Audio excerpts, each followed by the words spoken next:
that the intent behind the augment system is not to provide new active abilities.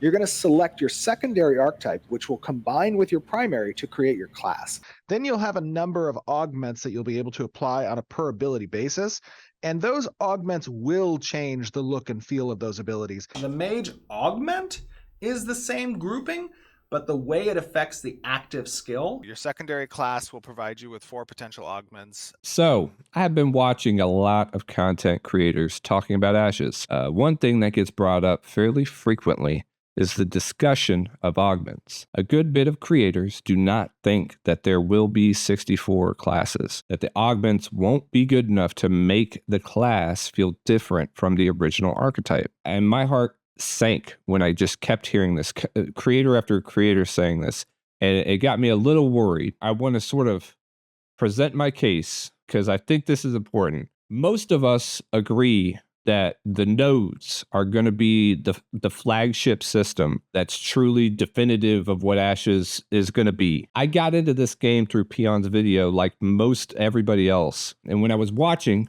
I was like, cool, that's neat, that's nice, can't wait to see that. Saw the nodes, was like, oh, sick, that'd be cool. But then, when I saw that 64 class table, I knew I had to play this game. I was so intrigued by the idea of 64 classes, of 8 primary archetypes, 8 secondary archetypes.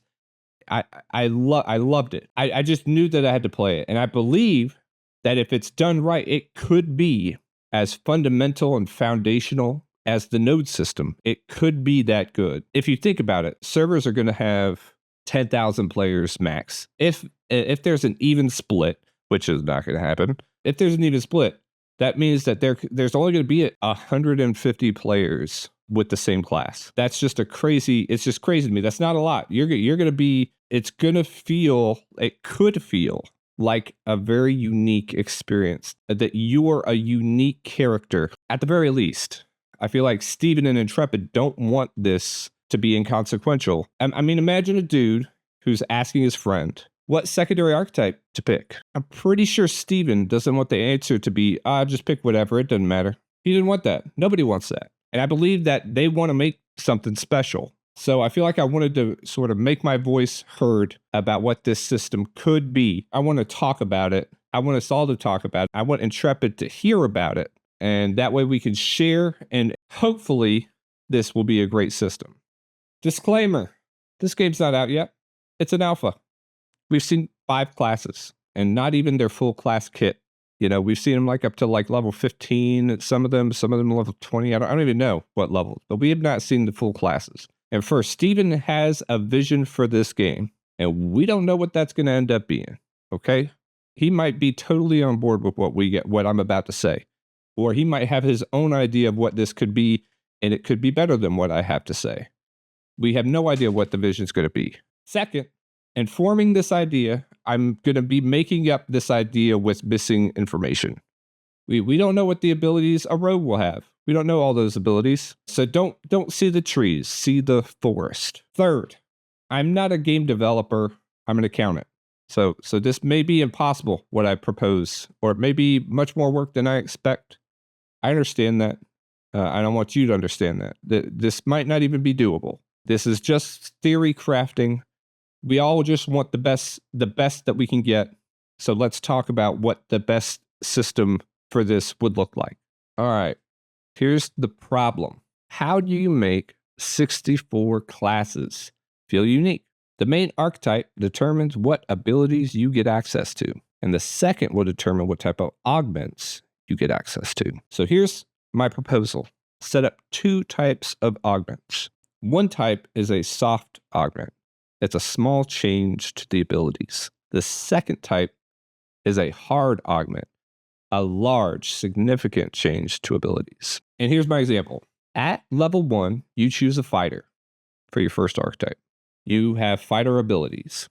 And at level 25, you choose rogue for your second archetype. So you chose fighter for your main archetype, making your class a shadow blade. And at level 25, you get 1 soft skill point, and you will get 1 of these each level until 50. And these can be invested in your Shadow Blade skill tree. One of the augments you can choose from, for example, would be bonus damage to your overpower ability when it's used behind an enemy. One could be you get a 2-second speed boost after your blitz. Also at level 25 and at level 30, 35, 40, 45, and 50, you get to choose one of 3 hard augments. At 25, you get to choose from Form of Shadow, or Venom Blade, or Assassin's Dance. Form of Shadow is a hard augment to Form of Celerity, totally changing the way the form behaves and looks. When you're in Form of Celerity, you'd see faint wisps of shadow floating off you, and you still get the 2% movement speed buff that scales with your momentum. But now at 100 momentum, you're harder to target in short bursts. And every 5 seconds, you'll get a 3-second stealth. Numbers are subject to testing. You cannot be targeted during this stealth. That's Form of Shadow. Venom Blade is a hard augment to Rupture, totally changing the way the ability behaves and it looks. Amidst the gore and blood splatter, you see green sickness and ooze or something, right? It will still do damage and apply wound stacks, preventing healing. I think it provides wound stacks the more you move. But now you have a mana sapping poison applied, and the target accumulates poison stacks while they're not moving. When the stack size hits 5, a large amount of mana is sapped. That's Venom Blade. And last is Assassin's Dance. It's a hard augment to Lunging Assault, totally changing the way the ability behaves and it looks. The fighter appears to shimmer periodically while active, lunges a short distance as usual, and deals damage. If you hit a target, your next Assassin's Dance cooldown is totally reduced, and the 15 momentum cost is reduced to 10. And if you hit another enemy, the cooldown is again totally reduced, and the momentum cost is reduced to 5. And if you can hit with the final one, it guaranteed to crit, and the combo is complete, and it would reset the cooldown to what it normally is. So as you can see, for the hard augments, the idea is that the augment is so potent that it changes the original ability completely.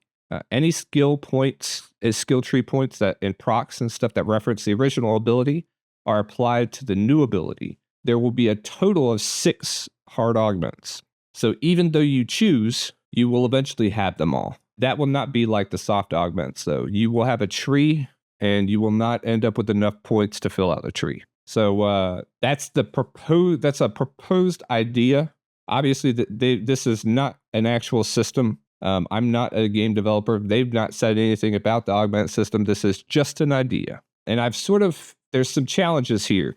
Obviously, there's going to be 64 classes. Each needs 6 unique hard augments. So that's 384 new abilities. So that's a lot. And they should be based on the original archetype's ability, and they need to be augmented into the new archetype blend. And I also think that soft augments should slightly have some visual changes, small tweaks that make the class visually different from the original archetype. So even if it's just a soft augment, I think it should make a little bit of a change so that it's visually different for you and for other players. Another challenge is just creating that many abilities that fit into that specific class fantasy. What does a fighter bard look like? Like, what would a bard throwing bard flavor on a attack and making it better look like, you know? And it's going to be hard to get that list together and to make it make sense and work. As far as balance goes,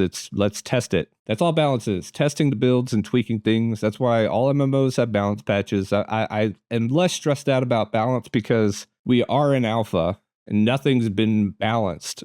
we're literally going into alpha 2 to test this balance. There is a silver lining, and it's that these abilities should be heavily based on the original abilities. So animations may not need to change much if at all. I think the effects of the augments are important so that the ability looks different from the original. But like in my examples, right, Assassin's Dance, it's the same ability. It's just gonna look. I'd probably add a bit of a shimmer on the character, and it's gonna look different because of the frequency of the activation of the ability. So you don't have to change the animation.